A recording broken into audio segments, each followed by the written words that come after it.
Hi అందరికీ, ఈరోజైతే నాటుకోడి రెసిపీ అయితే మా మమ్మీ ఎలా చేస్తుందో ఈ వీడియోలో చూపిస్తాను చూడండి. అండ్ ఇక్కడైతే నాటుకోడి అండ్ దానికి కావాల్సిన మసాలాలన్నీ రెడీ చేసి పెట్టుకున్నాం. ఇక్కడైతే ఒక ప్యాన్ తీసుకొని దాంట్లో ఆనియన్స్ వేసి లైట్గా పసుపు వేసి అది ఫ్రై అయిన తర్వాత నెక్స్ట్ మేమైతే నాటుకోడి కట్ చేసుకుని నాటుకోడి అయితే యాడ్ చేసుకోవాలి.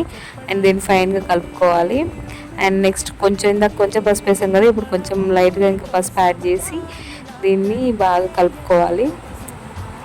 కలుపుకున్న తర్వాత అల్లం వెల్లుల్లి పేస్ట్ కూడా వేసి ఆయిల్లో మంచిగా ఫ్రై చేసుకోవాలి.